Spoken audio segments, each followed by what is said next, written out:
steering wheel. Laps the steering wheel, yeah. Give him steering wheel.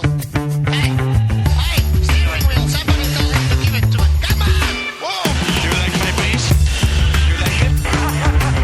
How the f*** is this possible? I'm driving like a grandma. Get that, Ralph? Did you hear me?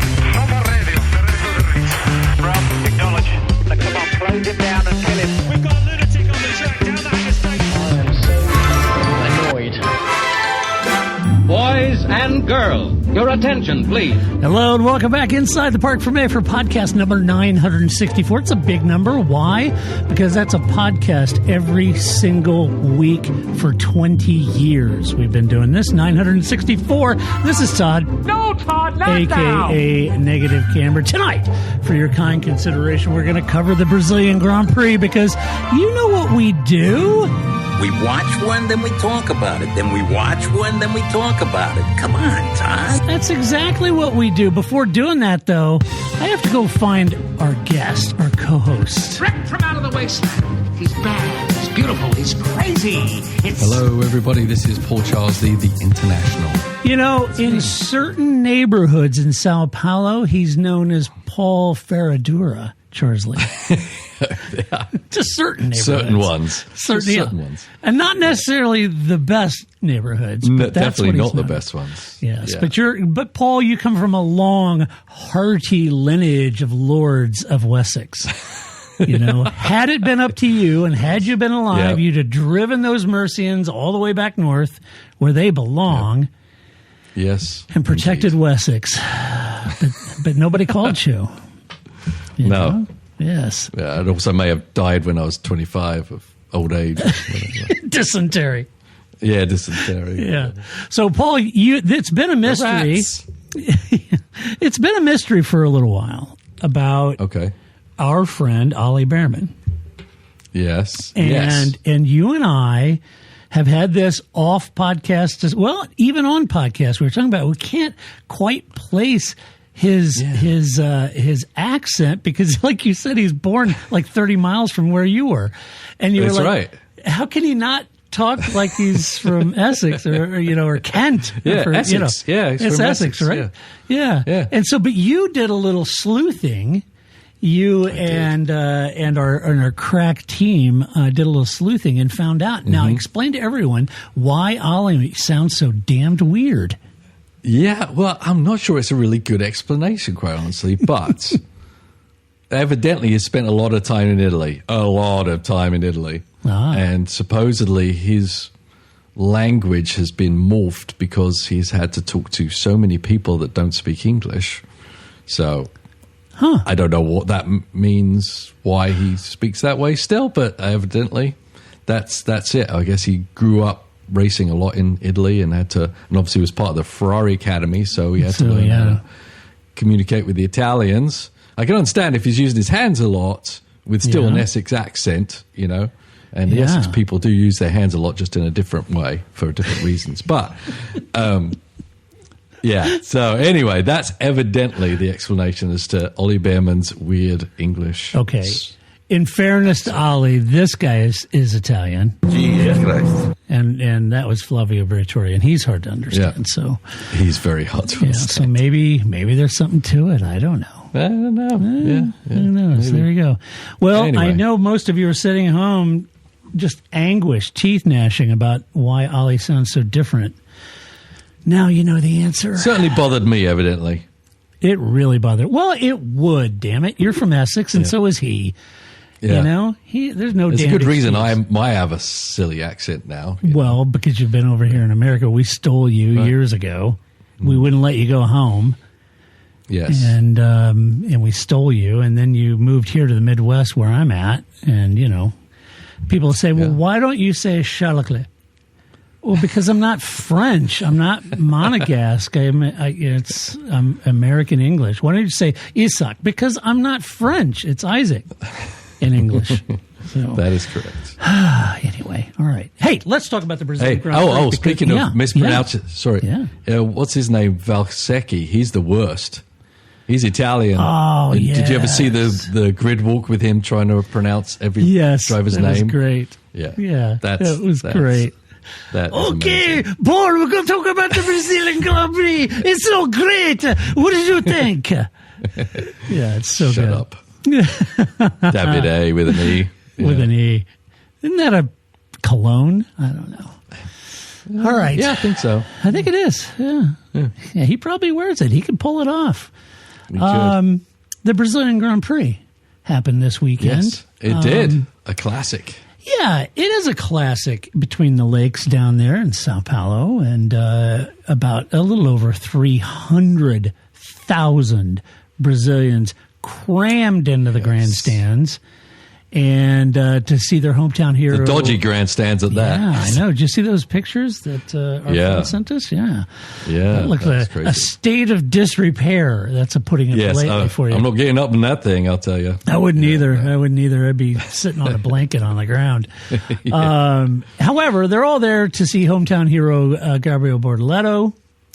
We'll get into his week when we get to Sauber. Also, a couple things I thought was interesting. So Pirelli brought a step harder compound. So all three tires were a step harder than they did last time. Perhaps lending some credence to the, and it's important to get this right, diamond cut sections of the asphalt, or as you British might say, bitumen. So anyway, the harder compounds, and it was interesting. I was watching on Friday practice, so I had that one practice, then it's qualifying, the sprint, and then qualifying, and all that kind of stuff. But I was watching all that, and I was thinking, this is kind of interesting. The tire deltas, degradation seemed to be kind of around all over the map. There was tire deltas between the compounds. Very interesting to see what their strategy is, what they ran on Friday or what they didn't run, conserving their tire sets or whatever they might have been doing. Yeah, it was interesting, and it kind of lent itself to wondering as I went into qualifying for the sprint. I was like, this very well may be a two-stopper, and as it turned out, I think it added some to the strategy, and who was doing what on tires a little bit.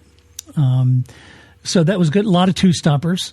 There's always that threat of rain that lingers around Brazil, but it was, and we saw that amazing performance last year in the rain from Max. But I would say we saw another amazing performance from him in the dry. Lando was really dominating the weekend all up to Sunday, fastest in every session, won the sprint, came into the weekend, Paul, 1 point ahead of Oscar Piastri, his teammate.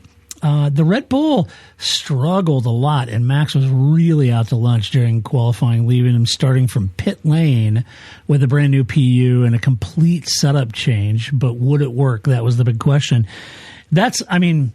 Realistically, down, if he wasn't in the top 15, if he didn't get a Q1, that was absolutely the right thing to do, is just make a PU change, head into the final races, change the car to the setup you think would actually work. And it certainly paid dividends. So it certainly did. Yeah, it was interesting lead up to that. They even had Rubino on F1 TV. It was good to see Rubino. Yeah, he's a good guy. I met him this year. Did you? Yeah, Actually, I've met him a couple of times now. Yeah, well, you're on a first name basis with him now. Yeah, pretty much. Yeah, Rubino. Hey, Paul Ferradura Charsley. Yes. Yep. And so that was good to see Rubino in there. Because of the debacle at YouTube TV and Google being greedy and dropping Disney, ESPN, and Hulu, or not Hulu, at the last minute. ESPN at the last minute, I had to quickly secure me a subscription to the F1 TV, the F1, because I like the F1, Paul. Yes, and, the F1 is good. The F1 is good. And so I got that. And so I watched it, but then I found you could hit the little international thing. You get Sky, so I had me some Martin Brundle during the race, which was good.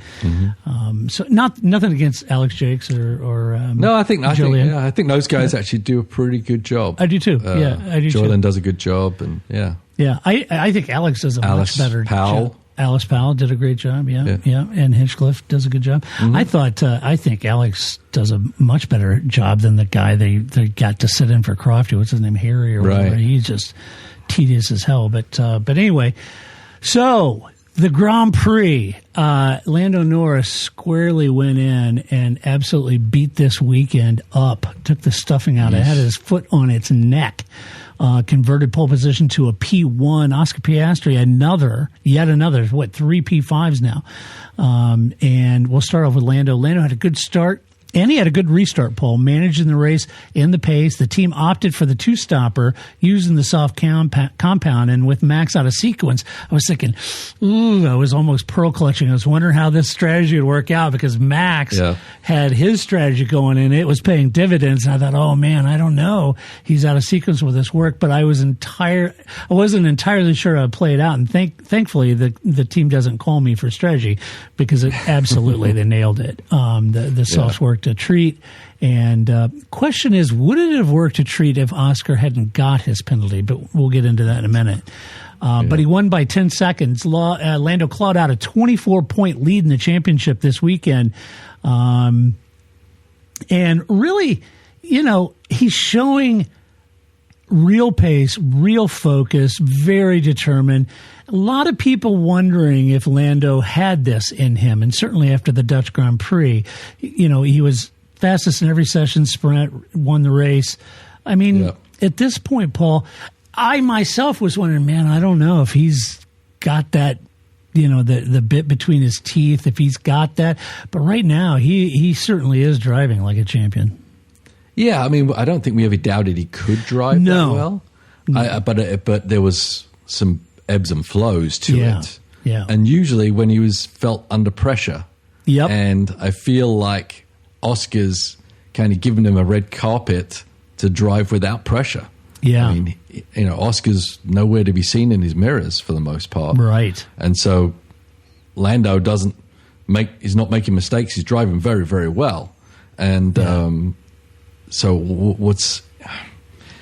it's quite a turnaround, honestly. And I'm not sure. I think the turnaround merely has been on the other side of the garage on the downward cycle rather than Lando at the top. But as I said, under pressure, he can make some bad decisions, some mistakes here and there. Yeah. But right now he's full of confidence, and I don't think that can be taken out of him now at this point in this charge to the end of the season. You feel like the momentum is there definitely with him. Yeah. For sure. Yeah. I mean, Oscar had a couple of races to try and claw it back. He still had championship lead up until last race. So if he had been able to put in a good performance, he could have put Norris on notice. But right now, Norris is feeling like the world is right before him, opening up. It's crazy. Right. Well, and it's, we're still not over. Anything can happen. He could get a DNF or something like that. Anything can happen. But definitely I feel like that momentum is on his side. Let's talk about Oscar for a minute. Tougher weekend for him. Yet another P5 with the crash in the sprint. That was brutal. To be fair, he wasn't the only one that ran wide there. There was definitely water or something that caught 3 cars out. For sure, but he's running for a world championship. He's got to be better than those guys. You got to be better. Yeah, got to be better than the Alpine and the Sauber. But I guess there's a lot of debate this week, and we'll get into the penalty in just a minute. Before we do, it's certainly a lot of debate about Oscar in general, about the penalty, whether that was fair or not. We'll get into that in a minute. First, I want to talk about something you alluded to. Some are wondering where the pace went, and we could look at it from a couple perspectives. Has Oscar's pace eroded under pressure, or has Lando finally connected, and now he's running on all cylinders, meaning that he was a bit flat at the beginning of the season, but now has found a true pace and rhythm, got around the pressure, got around the mental doubts and those kind of things? Or is it a combination of the two? In your feeling that maybe it isn't so much Lando performing and coming on song with both mentally and physically on track, right? So much it is maybe Oscar is feeling the pressure, maybe leaving too much on the table. Yeah, I definitely do. As I said, I don't think there was much between them on pace if you just leave them out there in a vacuum. Yeah. But I think, if Oscar's right behind Lando, it's a whole different story, and he really should be there. But he's in 5th place, 3 5th places. Yeah. I mean, there's no pressure at all. Lando's just able to drive, exactly how he wants to drive, push when he needs to push, protect the car when he needs to protect it. Those, that's why you put pressure on other drivers, is to make them make mistakes, and he's had no pressure to make mistakes by. In a lot of ways, we said this, and you said this very pointedly many moons ago, even before summer break, that you felt like this season, we both commented that this season really could come down to qualifying. And because he's not on his tail, because he's not on his tail in qualifying or ahead of him in qualifying, this is a challenge. Yeah, and Lando, luckily for him, hasn't been put under pressure into turn one by whoever's qualifying next to him either. The good thing he's done is actually get really good starts. Yes. Because his choice is, if Kimi had somehow got a really good start and was inside him, Lando kind of has to play the championship role at that point. Yeah. But he hasn't actually had to make that decision yet because he's had such great starts. Yeah. So that, I think, it has been crucial. Qualifying, obviously, as you just said, is crucial because you're leading the pack at the start, and and as I said, even at Mexico, where historically pole position's been a nightmare to retain the lead going turn one, but he did it. So I think that combination, great starts, great qualifying, has kind of taken the pressure off of him as well. I mean, look at it. Both these guys have never been in this position before. Right. I mean, they knew coming into the season they had a weapon that can win the world championship, and they've both kind of finding their way. My opinion of Oscar was he was more mentally strong than Norris, but of late he's kind of disappointed.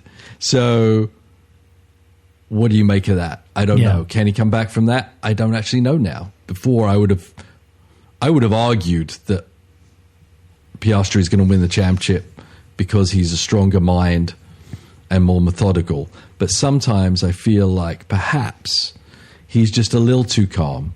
Mm-hmm. He's a little too, he needs to get something, pull something from inside of him and get something, do something different, because he needs to do that at this point. He's put himself in a position where he really needs to do something. He's nearly a race win away from Lando, and Lando can just finish second in every race and win the championship at this point. Right. Luckily for Oscar, he's got the spoiler of Max Verstappen, hunting down. And now Oscar's more vulnerable to second place in the championship than 2 races ago. We thought for sure Lando was the one that was next on the chopping block. Yeah, for sure. Let's talk about the penalty.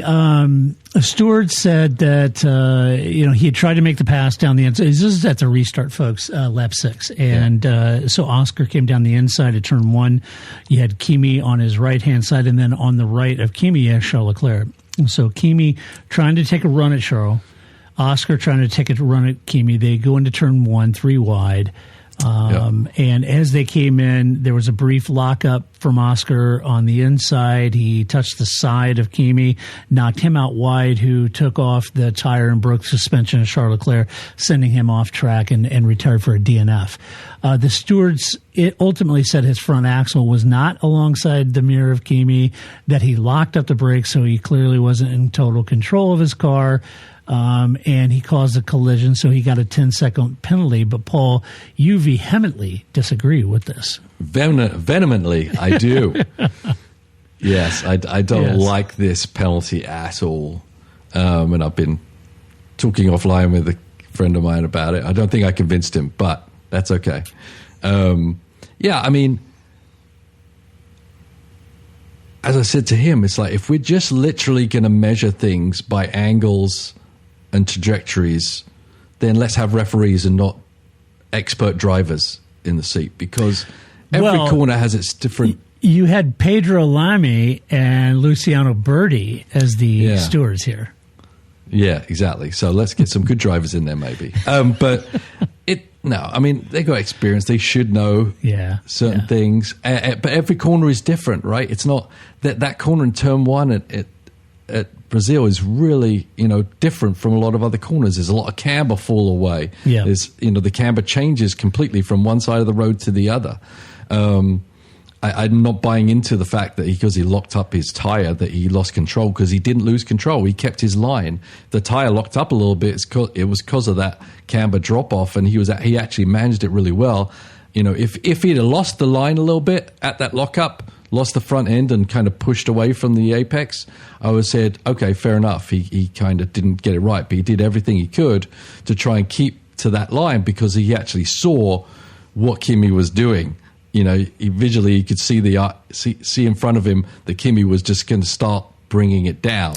That's what Oscar said. He locked up because he saw Kimi wasn't going to give him space. Right, he wasn't giving him space, and so whose fault is it? I'm not even going to blame Kimi for it. I'm going to say it's a racing incident because you're racing in a turn, you're going side by side. Also, people saying, "Oh, well, it's because Leclerc was on the outside." Well, you know, perhaps Piastri's not, you know, knowing what Leclerc's going to do either. Right? And you can't sit there and second guess everyone else's, what if he goes here? Oh, I'm going to back off. You can't do that. And if you looked at in car, actually, when they actually got on the brakes, Oscar was completely alongside.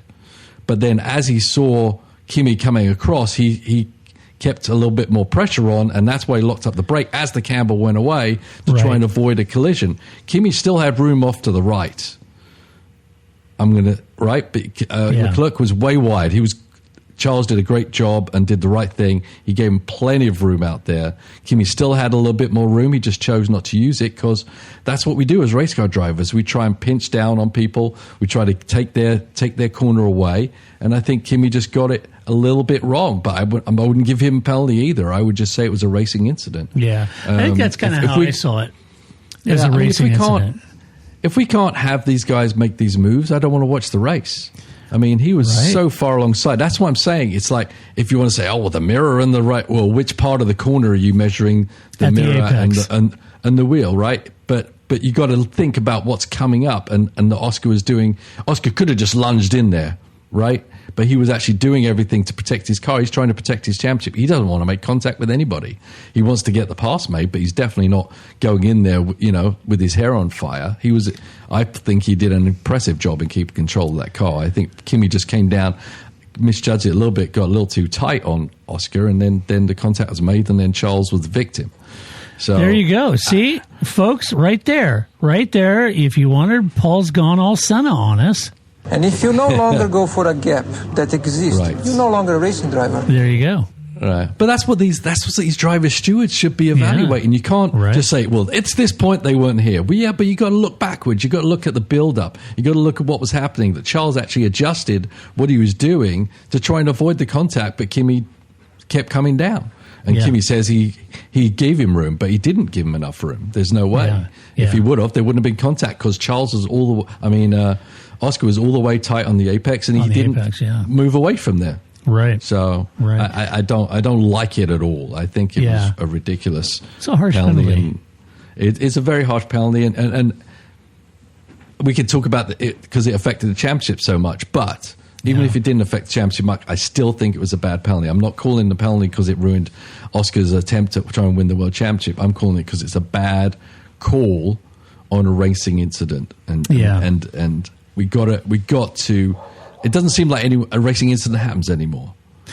No, except for lap one at the start, and they're a little more lenient on that. Yeah, maybe. But this seems almost to be a little formulaic, if you ask me. And I saw it really does. I saw today on social media. Well, this is the Max Verstappen rules because anybody can dive bomb down the inside, and it wasn't a dive bomb. I mean, but that isn't the case. I would also argue, as Grace and I have umpteen times over the years, 20 years, is that you cannot penalize outcomes.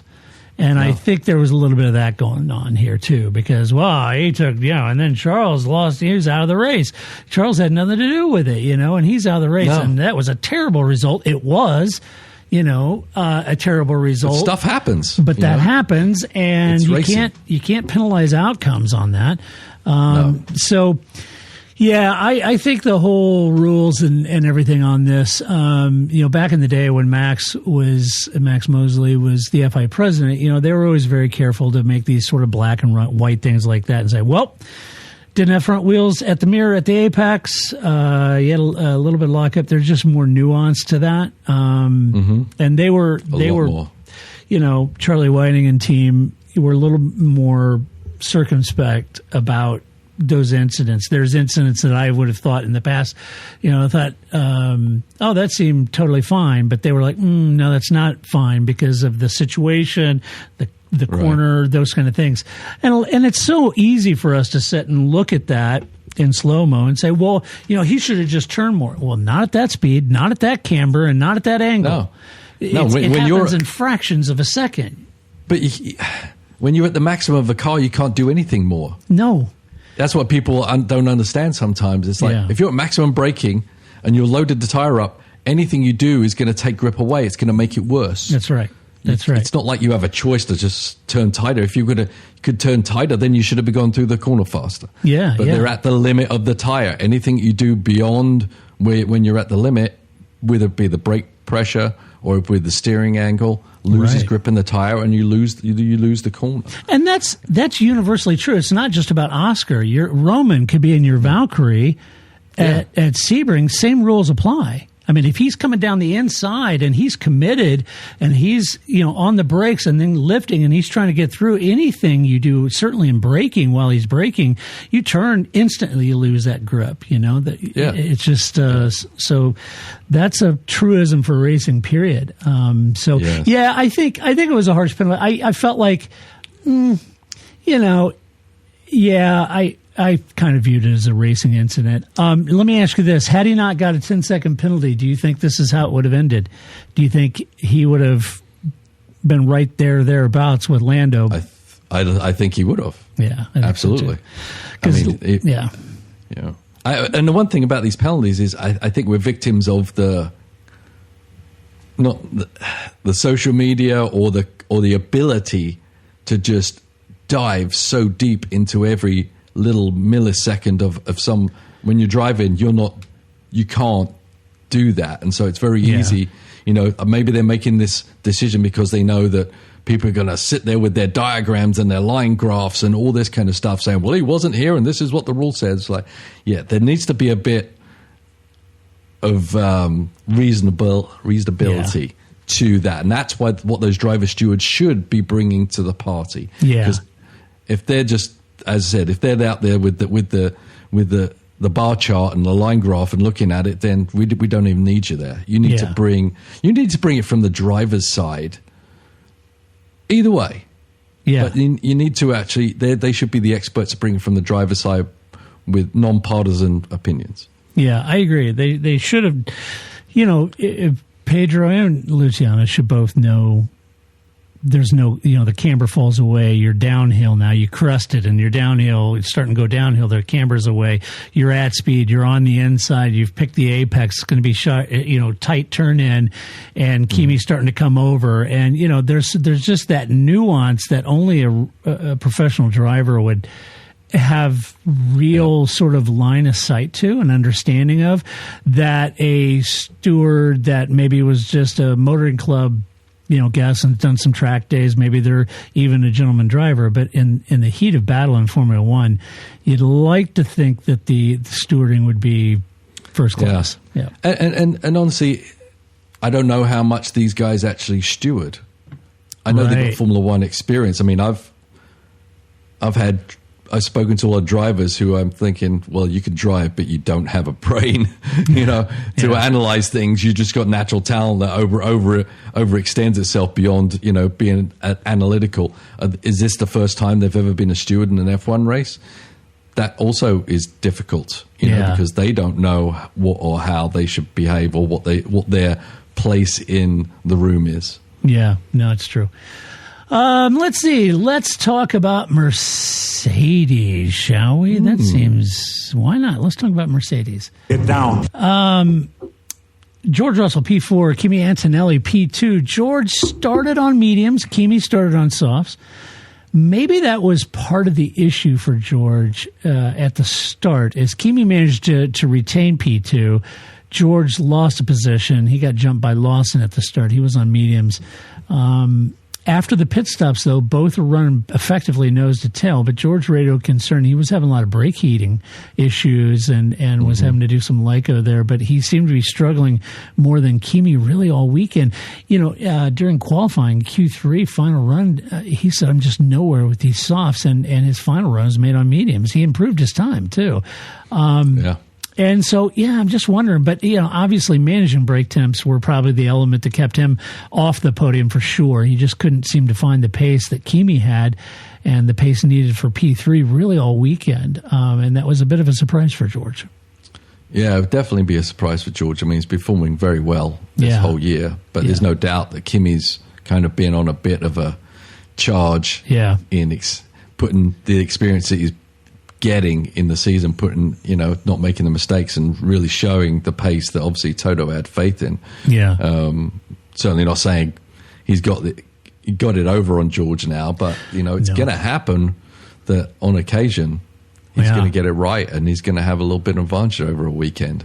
Yeah, for sure. I don't think it was any huge miscalculation or error on George's driving. I just think that he never could get really comfortable with that car at this track.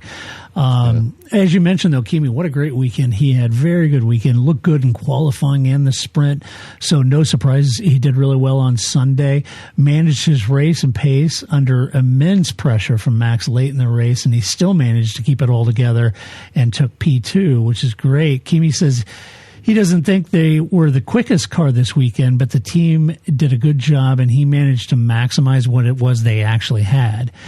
So he felt good about that. I agree with him. I think it was a fantastic drive from him, given where he was just a few weeks ago. And, with Oscar and that altercation with Oscar, that didn't help things much, but he still managed to hang on to P2. And you have to applaud, really, the Mercedes P2, P3 in the sprint. So, they were thereabout. And because of that result and Kimi's P2, George, up there too in the points, it moved Mercedes to second in the Constructors' Championship, which is a really good move for them. Kimi said, quote, it was also looking like we might not score any points at one point. I had a bad restart following the safety car, picking up lots of wheel spin. I had both Charles and Oscar either side. I braked late and was leaving space for the Ferrari, along with not closing the inside corner down too sharply for the McLaren. So that's how he saw it. Really? That's how he saw it. That's how he saw it. That's okay. He had a phenomenal weekend. He did. Terrific. He was, the second best weekend to Norris, I would say, just because just consistency through the whole weekend, just fast and fast again. So super impressive by him. And obviously that seemed like that would be the weak spot for Mercedes in the constructors. Yeah. Was, right? It's Yuki aside, but I thought that would really hurt them. But actually Kimi is showing to actually be a massive asset in pushing the Mercedes up there in the constructors, and the other drivers aren't quite getting the job done in their support, So, you can't fault his weekend. The little incident, turn one, I said I wouldn't even give him a penalty for it. I would just call it a racing incident, and that's just what drivers do. We try to move people around and control the other driver somehow sometimes, and just impeccable pace. And the be able to hold off Max there at the end. Yeah. The radio call, just, we're going to leave you to it, Kimi, and they did. And I think he was helped a little bit by Max getting there just when his tires were probably not completely there, but still the pressure. Oh. You got Max Verstappen behind you, hunting you down, and he's closing. Yeah. It'd be very easy to make just the slightest mistake, and Max would have jumped him, and he didn't. So, he didn't. Yeah, and this kid's 19 years old, Paul. Yeah. And you got a 4-time world champion breathing down your neck, There's a lot of pressure there. Yeah, he finished his season like this, Paul. He's honestly, he's up for Rookie of the Year. I think it was just a fantastic weekend from him. Yeah, well, there's no doubt about that. Yeah, and to see how he's progressed, there's been a lot of conversation about it. Did he come into Mercedes too soon? Did they fast track his super license and all that and got him in? And that's what Toto did. And he had confidence that he would deliver. And I think we were questioning that, mid-season or after the summer break. He was having kind of a lull in his performance, but he's really bounced back. Super, super proud of him and excited for him and the team that he bounced back so well. And he's got a teammate who's driving exceptionally well this year. So, it bodes well for the team in general. It does. That is a good point. I mean, George is not slacking at all, and Kimi's running with him and obviously beating him on occasion. Just super impressed by the turnaround, because when you're that young, I can't get a 19-year-old get my coffee order right. This guy's out there, Right. Beating world champions. Pretty crazy. Yeah, that's stuff. Impressive. Yeah. Talking about world champion, let's talk about him. Red Bull Max Verstappen P3, Yuki Tsunoda P17. Let's start with Max. Max had little to lose after bad qualifying sessions. He started in pit lane, new PU, completely different car setup, paid big dividends. On surface, I'm impressed. The team did an amazing job at turning things around, and not to take anything away with what Max delivered on track, because he drove his backside off, no doubt about it. But I'm also interested to know if these sprint weekends present a bit of a challenge. It kind of seemed like that only one FP1, qualifying wasn't that great. Sprint, they did okay, but then they made some changes and really kind of caught them off guard. Very difficult. He started on the hards, and the team and he said he had an early puncture, and they boxed out a sequence. I'm doubting that he had a puncture. I think that's fine to broadcast the reason you're coming in early is, we had a puncture, I had to come in early. Yeah. I don't know. I think the team hit the strategy out of the park. I loved it. I appreciated that they totally rolled the dice on the two-stopper with the softs at the end. And I love it that his race engineer, GP, said, look, Max, these softs, they're fragile, so it's all in your hands. I'm going to put it in your hands. And Max knew what he meant, and, they just said, you're compromised on these, so do whatever you can do. And he absolutely delivered, no doubt about it. Ran out of tires at the end, as you mentioned, Paul, probably right to about the time he got to Kimi. He pretty much had run out of them and ended up down in P3. But a fantastic result starting from pit lane. Just incredible. Yeah, just an amazing feat, really. I mean, the team... I don't think he's going to use Yuki's setup skills ever again, because I think that's what happened, right? Yuki tested said, I like this very much. And so they put it on Max's car in qualifying. It was like, what is this? No to Yuki as an engineer. That's not a future for him.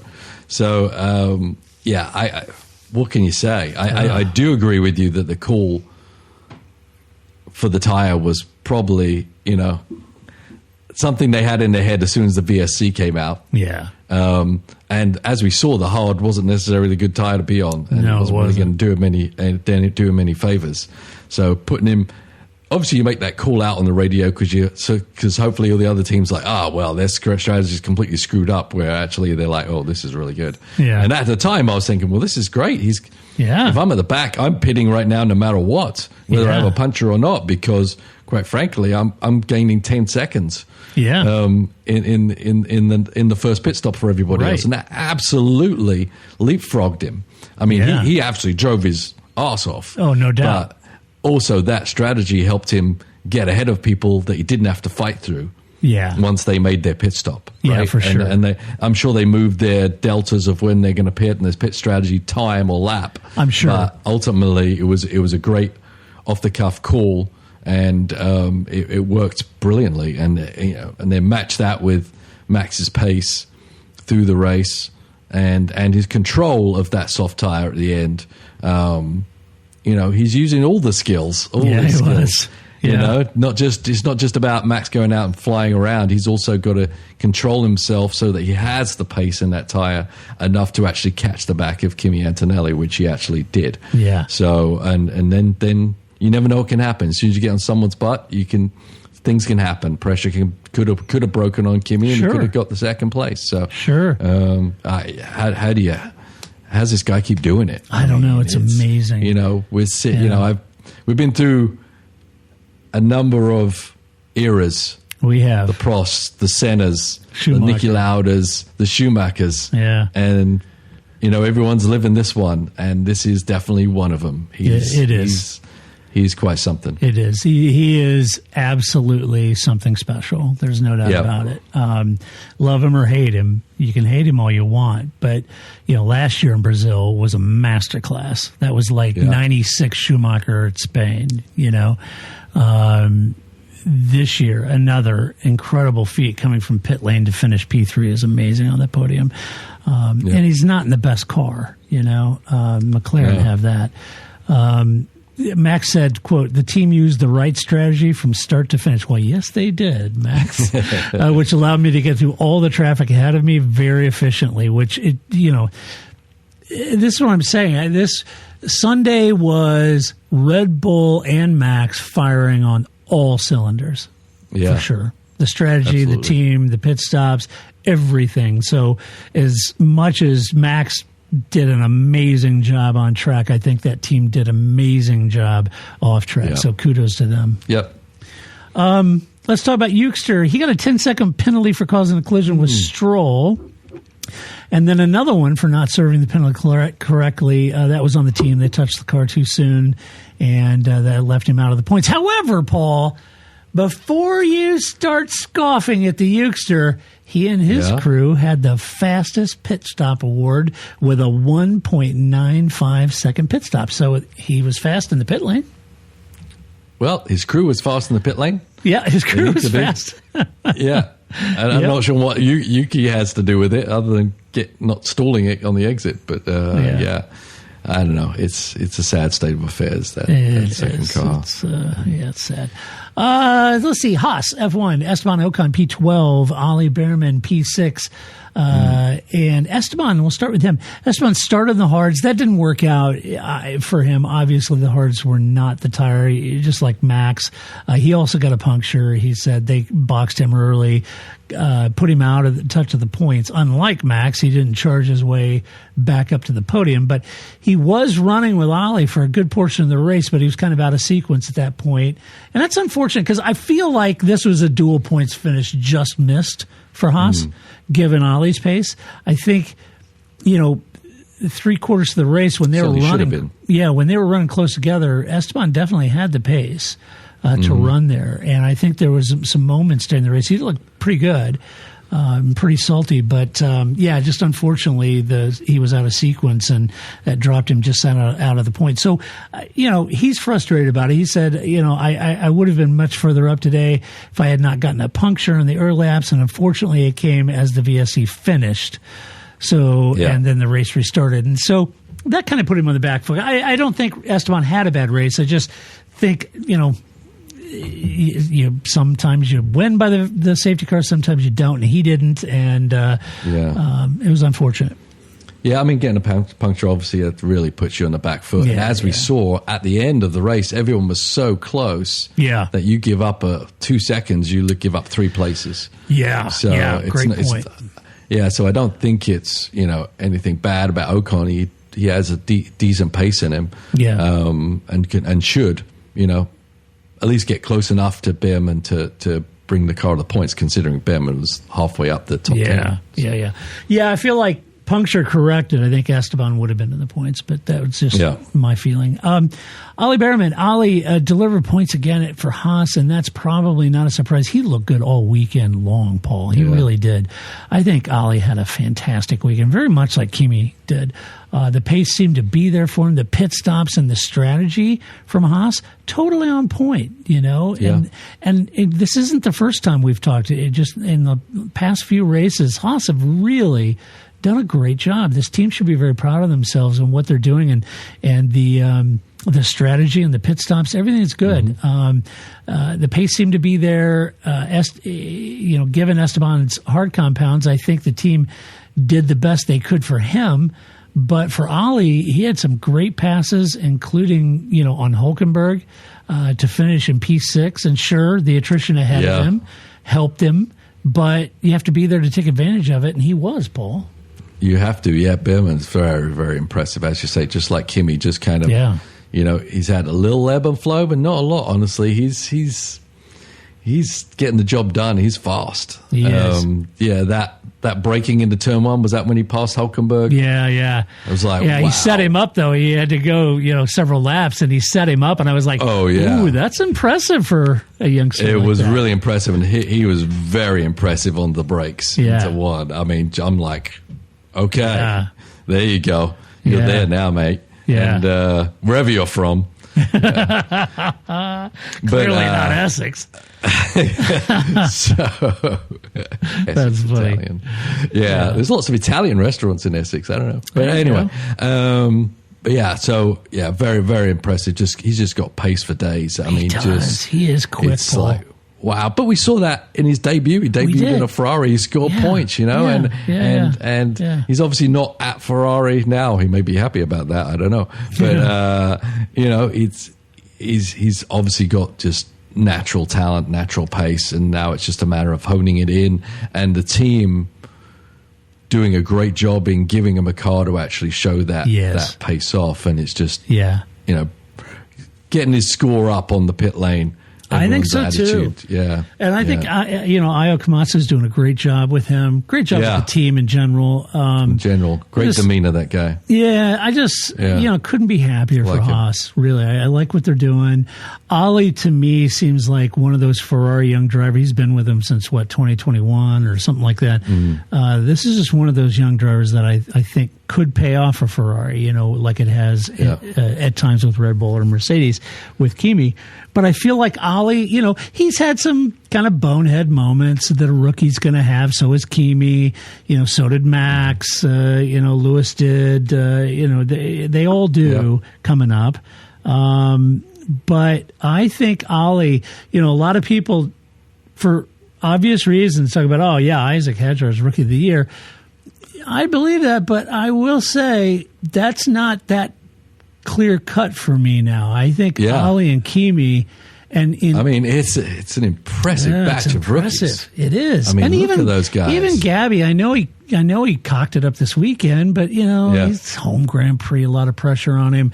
He's looked really good. It's harder for him to shine in that car. It is. Sure. It is. It is. The influx of rookies. Yeah. Just maybe the best group of rookies in 1 year ever, I think. I mean, they're just literally, I was watching the in-car of Hadjar. I was like, he's got 3 cars in front of him. There's the leader. He's like, in a racing ball, it's like, man, you guys are just bringing it. It's amazing. It's great. He did great.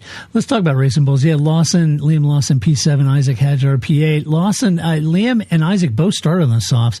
It allowed Liam to jump Russell at the start, and that was impressive. Unlike those around him, he managed to make a one-stopper work, Paul, and to guard his track position. No, he'd most likely lose out to the Mercedes, and he did. Of Russell, but he was really, at that point, Paul, I think that, Alan Permain and team were really all about consolidating that track position, right? Knowing you're going to lose a couple spots to the Mercs and that kind of thing, and that's all right, but he did 52-lap run on those mediums, so say what you will about Liam, but there isn't anybody running around there 57 laps on mediums thinking that's easy, and he did. I know everyone was talking about Hadjar for all the right reasons, but, I don't want to take the stuffing out of Liam. I think he had a hell of a weekend. He did have a hell of a weekend, and that is not an easy feat. Obviously, they must have made the decision a long time ago. There's no way you can make it that long on that tire without actually starting that process from lap 1 on the tire, right? Yeah. You got to protect it. You got to be very careful, but you don't want to go backwards either. It's easy to make that mistake and push a little bit too hard, but he did a great job because I know his tires are old, but he still had pretty decent pace there at the end, enough to hold his teammate off. So, I mean, he needs it, honestly. He does. Wilson's been kind of involved in the wars a little bit. It was interesting watching on Hadjar's car following Liam and Liam's little tricks. You know, he's got a lot of Kevin Magnussen in him. He does. He's got sharp elbows, does Liam? Yeah, he does. He's very aware of how to use the space to protect his wing. I was just remembering, I was watching Magnussen race at the 8-hour at Bahrain this weekend, and he was battling with one of our cars, the Valkyrie, and he was not. You know, he's not an easy guy, and definitely Lawson is definitely cut from the same cloth in that respect. So great job by him, you know, and sometimes it's led to some clashes. Certainly not all his fault, but he needs to get some good finishes, stay in the points, because he does have a bit of pressure from his teammate scoring so many points and doing so well and highlighting, you know, being on the podium, etc. Yeah, so he does. Lawson's fighting for his job, but he is. To do it this way, I think was very well done. He needs this kind of performance for the balance of the season to secure that Racing Bull seat. Isaac, another good weekend for him. He's having to go at Piastri early on. I was like, good on you, you know, because he was on softs. Came out behind traffic, though, and that really, after that second stop, that was an issue. He had trouble getting around Stroll, and then he had a little bit of a tirade and a rant on the radio about it. He was all mad. Stop shouting at me. He's like, it's like, oh my God, really? Stop being an infant, and I won't. Yes, please. So, dude, come on. Stop. That's if I had one chink in his armor, it's like, dude, you got to suck it up, Buttercup. You know, be a pro at this. Stop sounding like a petulant child. He was able to make his way forward, though, finished right on the tail of Lawson. I think it was a good comeback, and he'd gotten mired in the traffic. So he looked racy as well. He was challenging Piastri, unfortunately dumped him out into traffic, and he was frustrated, but he managed to get back up there. Good moves, very good pace, some really good passing from Isaac. So I think on balance, despite being frustrated and those kind of things, I think Isaac had an equally great weekend. Yeah, he did. I mean, I'd say some great passes out there. Yeah. He does need to calm his mentality down a little bit, but you know, some of these guys, as I said, you know, they're pretty young. Yeah, and sometimes you have to deal with that a little bit. I've dealt with younger drivers before, and it's sometimes you got to bite your lip a little bit. But he goes a bit above that. He does, and hopefully they keep pulling him back on that, because it's just not the way you move forward to be a Max Verstappen or a you know, etc. You've got to control yourself a little bit, because it affects you in the car also. If you if you rant and rave and start, you know, not taking ownership sometimes, or not being taking ownership for the team per se. If everyone makes mistakes, right? When you make a mistake like you did at the beginning of the season, you know, not everyone, the whole team wasn't just like shouting at him and throwing stuff at him when he came into the paddock. He needs to afford them the same sensibility, I would say. Right.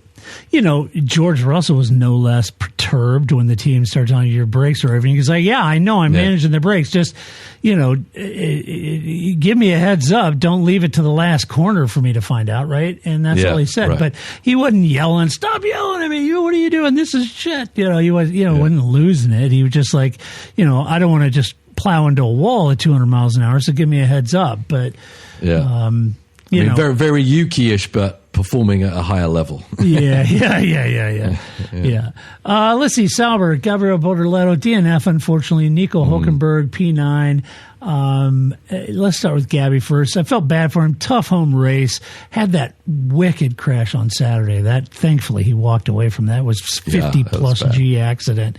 Destroyed the car. The team had to work their tail off to rebuild that. That was tough. He carried the pressure and attention and adulation of an entire nation on the young man's shoulder. That's tough to deal with. Very passionate. Very passionate nation. Yeah, they are very passionate racers too, right? You know, with the legacy and history of Senna and Barrichello and Massa and Piquet and all of them. You know, they're very passionate motorsport fans, and so he had a lot on his shoulders. He had that crash, and then to get crashed out of the race with Lance ping-ponging him is just a shame, because I think he could have done well on Sunday like Nico did, and it's a tough situation as the team had to effectively rebuild an entire car between Saturday and Sunday, and I felt bad for him. Well, they nearly made it out for the qualifying. Which is they almost. impressive. They had him strapped in the car. I was like, whoa, how'd they do that? That was impressive. So that was very impressive. It is hard to be a Brazilian Formula One driver hard, I say, but there's a lot of expectations. There's a lot of will from the Brazilian fans for you to be the next, Fittipaldi or Senna or Piquet, all those guys, right? I mean, they've got a great heritage of literally mind-blowing talent behind the wheel. Racing heritage. And Bortoleto might be able to do something. The car is difficult for him to shine. I think the Brazilian fans understand racing very well too, and so it was unfortunate he wasn't able to show.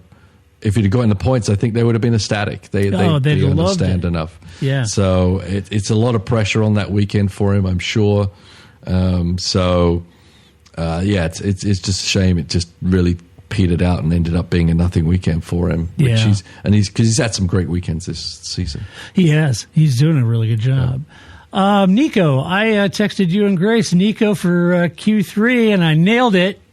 Nico looked quick all weekend, Paul. Yeah. He was good. On it. Yeah. And he had a great qualifying session, made it to Q3, gave him a decent starting position. Team did a good job with the strategy, keeping him in the points.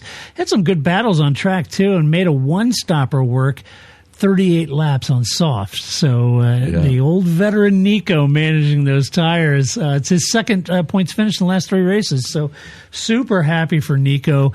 And you got to think, Paul, not so much maybe for this year, but I feel like he's building a pretty solid CV as to why Audi has him next year and why he's the guy to help Audi wade into the tepid waters of Formula One. I feel like he's making a pretty good case for it. Absolutely. Yeah, there's no doubt. I mean, he's obviously at the back end of his career. On the front end, he's but he's going to do a solid and sometimes spectacular job in the car. It's not just that he's a decent driver. He can sometimes be extremely quick and really pull something out that you're not expecting, and he's really going to help that Audi group come in. Obviously, kind of they're all the Audi group. They're just not Audi by name right now. I mean, super. I'm not sure who I would choose other than him, really, for that kind of job. Yeah, honestly. I think it's a great fit for that team who's trying to develop their first F1 car and that kind of thing. And I mean, they have a Sauber car, they'll learn from that. But you know what I'm saying, to help them sort of vet that car out and really help develop it over time. And I feel like Nico is a great asset. I mean, it's a big undertaking next year with the new engine rules and everything. So, absolutely. Huge. Alpine, Pierre Gasly, P10. Another driver, I think, had a fantastic weekend was Pierre. Franco Colapinto, P15. Let's start with Pierre. Pierre had real pace all weekend, Paul. He converted that with a good qualifying effort, then ran to the points thanks to a strategy very well executed by Alpine. He scored in the sprint and the race this weekend, showing that the track sort of tended to flatter this Alpine, which was good. Started on the softs, but when on the mediums, he was really kind of able to move up on those mediums. That car liked the mediums quite a bit better, and it did great. It was great to see Pierre on it. He's had a run of bad luck of late, and it was great to see him back up into the points in P10. So he said that I'm a little disappointed that we did not score more, as I felt the car had more pace than what we were able to show. I think having better track position earlier in the race might have benefited us at the end. Still, no complaints. We score 1 point, which we'll definitely take given our level at recent races, and we look into the data and see what we could have done differently and improve next time. Yeah, I mean, he's definitely been driving a shitbox. So, I don't know if it flattered the car or took away some of the unflattering negatives that the car has at other tracks. Right. Good for Pierre. We always hold him in high regard. When they give him a halfway decent car, he gets some stuff done. Right. He does. And he did. He looked really feisty there at the end, as it was so close between that 7th backwards group, it could have been anything. He could have scored 8th, who knows, with a little bit of a luck here or there. So, yeah, super, super impressive job by him. He enjoyed his weekend, I think. Yeah, he did. Yeah, he's definitely at the top or near the very, very top of, if you ask me who some of the most underrated drivers on the current grid are, and I think Pierre's one of them. Yeah. He just kind of goes unnoticed because he's in a Alpine, but I think he's pretty damn good. Yeah. Let's see. Franco Colapinto, I didn't talk about it. Fresh off a new contract announcement for 2026, wasn't able to match Pierre in pace, but the clash with Hamilton on the opening lap, that didn't help him. Made it a very difficult afternoon. Plus, he had that incident in the sprint. The team had to basically do a full car rebuild from that. So it was a bit of a ragged weekend. Off of the great news that Franco is signed to the contract in 2026, and that surprises me a little. Sure surprises me too. Yep. There's got to be a lot of commercial interest in there, not driver talent, because as we've seen with these rookies, there's a lot of talent out there. Yeah. And I don't know. Alpine are going to have the Mercedes engine in the back. They've got halfway decent chance of not sucking so bad. Right. But I think Colapinto must bring something a bit more, because he needs to bring more than his talent, because it really hasn't showed very well. Yeah, not an Alpine, it hasn't. No. Williams, Alex Albon P11, Carlos Sainz P13. Alex started on the mediums, said that they struggled all weekend with pace, but solved for some of that on Sunday, I thought. And that was good on the team, because they really looked out to lunch on FP1. And it just looked like one of those stories that this just is not going to be a track for the Williams. But I was impressed with what they did turn around. It wasn't like they turned around to be on the podium, but they did significantly turn that pace around. Alex reckons they stayed out too long, though, on their first stint, and that may have kept them out of the points from his seat. Yeah, no, it was impressive to turn it around like that. I mean, no one really had a horrible weekend team-wise, or at least car-wise. Everyone had a shot at it, but they definitely brought something a bit better for the race and could have very easily scored points if things had been a little different here or there. So, Yeah, I agree. And Carlos, a little different. He had that clash with Hamilton that was deemed a racing incident. Carlos split strategy with Alex, though. He started on softs, and Albon started on mediums. And it looked like the team had made the right adjustments to the car from Friday in the sprint. So kudos to them. But Carlos said, not the day I was hoping for. Once I got squeezed at turn 1, I had considerable damage to the car, and my race was compromised from there. So that's kind of what happened to Carlos. Aston Martin, Fernando Alonso P14, Lance Stroll P16. Fernando and Lance started on the hards. That's unfortunate, because clearly that wasn't the one to start on. I'm a little miffed, because I thought, judging by Friday and Saturday, that the Astons looked to have some really good pace around. Right. Alonso, now, where did Alonso start? He qualified in the top 10, right? He was a Q3, right? Yeah. And so, I was a little surprised.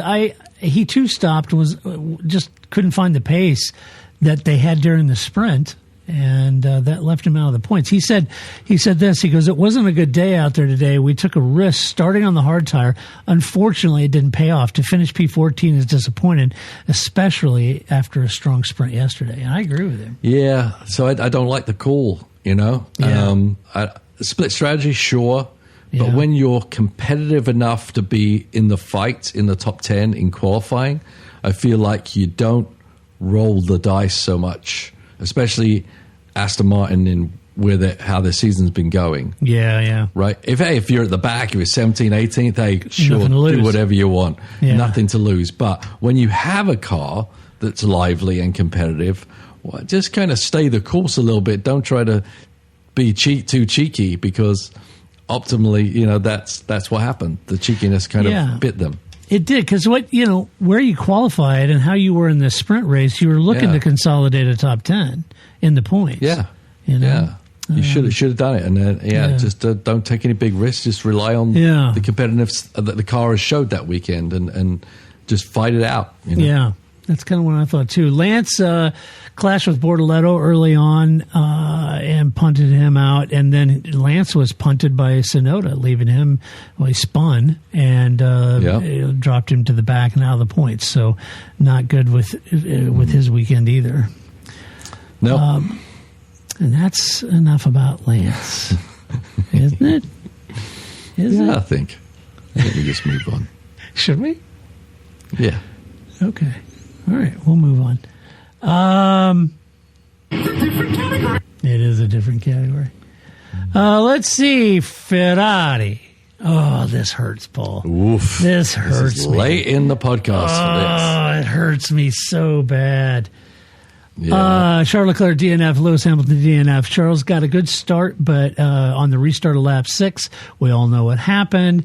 That damned Oscar. No, Kimi and Oscar came together, punted Charles. First lap nutter. Yeah. He was out. As bad as it was, the dual DNF means Ferrari fell to 4th in the Constructors' Championship. Folks, that's worth millions and millions of dollars. That's huge. Very painful for Lewis. Same thing. Lewis started on the soft, got tagged by Sainz early on. Then later he ran into the back of Colapinto, got his front wing lodged under him, had to box, change the wing. Then he had damage, all kinds of damage on the underfloor, and he got a 5-second penalty. They just boxed him after he served the penalty. And I think I even texted right when he boxed. I said, I just parked that car, saved the engine. But right, I think he was begging to be parked. Yeah, I think he was too. Interesting today. Lewis pretty vocal in the news, but I saw this. John Elkin, the Ferrari chairman, had basically, this is on motorsport.com, said, we have drivers who need to focus on driving and talk less about themselves. Now, folks...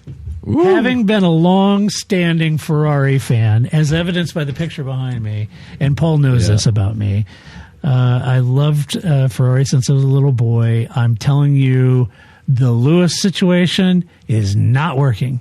And he's specifically talking about Lewis. Shocker. Yeah. And John, I'd say Mr. Elkin's getting frustrated with Lewis's vibe. And... things are not, and as I texted that to Paul and Grace, I said, Lewis learning that he's not bigger than Ferrari. No, right. So it's a hard lesson, but it was. It was a tough weekend due to, obviously, but Lewis Charles did a great job. He was innocent victim. Yeah, Lewis, bad qualifying, puts you fighting with Colapinto and Sainz and all those people, puts you in jeopardy, and there's a jeopardy compounded and the damage that ensues. So yeah, right. You bring it on yourself to in that case, it really isn't working. It's I said, I keep commenting on the relationship between Lewis and his engineer. It's very cold, very much like they just met each other for the first time yesterday, and they're not really finding that rapport that Lewis, I think, needs. I do too. I think Lewis at McLaren and certainly Mercedes, I think there's a lot of hand-holding there. Just his personality. Ferrari, not so much. And if he felt like he could go to Ferrari and pull off a Schumacher, not happening. Yeah. Yep, not happening. Just as Schumacher didn't do that going to Mercedes, coming out of retirement, right? True. Very true. So anyway, all right, let's give out some awards. We tend to do that. And the first award we like to give out happens to be Move of the Race. Seriously, Todd? Yes. Stop I'm yelling serious. at Todd. Move of the Race. I think we were spot on all of our picks, Paul. What'd you have as Move of the Race? So. Yeah, I got the Red Bull doing the pit lane start. Yeah. Just throwing everything at it, new engine, everything. And cheekily on the aside is the puncture call for Air the pit quotes. lane during the VSC. Yeah. I moved the race. I had Red Bull's strategy given their early quote puncture. Although I would say honorable mentions to McLaren's response to Red Bull's strategy. I think McLaren did a very good job of navigating that as well. So, but yeah, I picked Red Bull for that. I thought that was a really good move. All right, next award. Well, this is always a fan favorite. It's Donkey of the Race. You know, We'll do it live. Yes, we're doing it live. Yes. It's a different category, Paul. It is. But Lance didn't win it this week. No, he didn't. I think we both... to Bortoletto. Yeah, we both give it to Bortoletto. Sorry. Poor guy, I know. I don't think it was all his fault, but it was just a not in the race weekend, right? Yeah, it was a tough weekend. Yeah. Who amongst us, given our first opportunity to jump in and be an official Formula One driver for a team, showing up at our home race with the entire nation all over us, media, everyone, the expert, who amongst us wouldn't try to push a little harder and make something happen to give the hometown a thrill? And who amongst us, maybe went over, put a foot over the line? And I think that's what he did. Yeah. It's totally normal. Definitely. I would have been right there with him. Yeah. I'd have been right there. I'd have been in the car down in Austin, and I'd have... You'd be right on the inside, smacking the inside of the pit a little wall. too hot, Paul, and I would have, That's totally what I would have done. Thinking of the glory in the papers on the Monday morning. I think, oh man, everybody's going to love me and all the hometown crowd. The Candless wins. I know. US Grand Prix on debut. And I'd go right through the turn in the wall. Yeah. Mm-hmm. Anyway, all right. We got one more award left. Oh, yeah. Controversy. The controversy. All right, Paul, driver of the race. Who'd you give it to? I had to give it to Max. I mean, that's a good shout, superlative. Paul. I mean, it was what he did that whole race. I mean, he did a lot of things. And I absolutely I could give it to Max. I just to switch, I gave it to Lando. I think Lando had a fantastic weekend, dominated the whole weekend, right? When he needed to. I mean, we're watching him bounce back from everybody's like, oh, Oscar's got it. He's he's in the pocket. Lando's out here, not sure, talking and blaming himself. And a lot of people being a full-time therapist for Lando. Boom. I mean, he's turned it around, and now he's leading by 24 points. But I will throw a bone to the 19-year-old Kimi. I think he had a fantastic race, and I, for one, wouldn't want to be 19 years old behind the wheel of a Mercedes with total wolf breathing down your neck and Max Verstappen right on my tail and holding your shit collectively together to finish P2, I think is a great job. It was a great job. Yeah, there's a lot of good drives actually this week. Yeah, there was. There really was. Nico's is a good job to the points. Ollie Behrman did a great job. No doubt about it. I think of all the guys that were in the top 10, several of them just a great job. There. So anyway, all right. Well, that's what we think about the Brazilian Grand Prix, but let us know what you think about it. You can do that by going to theparkforme.com and sharing your opinion. If you like this podcast, hey, give us a good rating, share it with some friends, tell people in the socials all about us. We've been podcasting for 20 years. Is it to this date? Yeah, 2005, 2025. Wow. And so it's this date, like in November, 20 years? No, technically, all right, okay, fine, Paul, 19 years. It was really the first of the season, like that March-ish. Okay. Yeah. So anyway, it's been a long time. I just don't know when to celebrate, I know. And it's so funny, somebody sent me like, hey, this is a podcast and people talking about, hey, these podcasts and they're great and they're all wonderful. We've been doing this a long time though. And 20 years coming up on. So, yes. How about that? Yes. So, a huge thank you to our Patreon supporters because we could not and would not do this podcast. And if you needed a compelling reason to be a Patreon supporter, you can do that. If you'd like to support us, what do you get? You get all the podcasts and the YouTube video commercial free. None of the commercials, none of that stuff. And I post them up there first for everybody as a patron. You get it first. And so if you... And a free tour of the Heart of Racing Garage if you... Yes, that's right. That's right. You get a free tour. So Paul will be there. And so, yes, exactly. So, all right. Well, Paul, we got Vegas coming up, not this weekend, next weekend. So you got a week off to get down to Home Depot and get all your, no, I'm back on the road. Oh, are you? Daytona testing this week. Oh, this week. Oh, okay. Yeah. Daytona testing. So, if you're loitering around Daytona eating some of those 4-week-old roller dogs and stale nachos. That's right. Paul and I, we've eaten some shit in that media hospitality area. There's a lot of shit in there. Yes, we have. Yep. Yeah. So anyway, so there you go. So Paul will be doing that. But I'll go find Grace. We'll come back. We'll find out what Grace thinks about Lando winning and her team and McLaren, et cetera, et cetera. So until next week when we do it all over again, this is Todd, a.k.a. Negative Camera, saying so long. That's it, man. Game over, man. It's game over. I don't feel I got to prove at all. I don't really want to prove anything. I started as an amateur with no idea or no intention of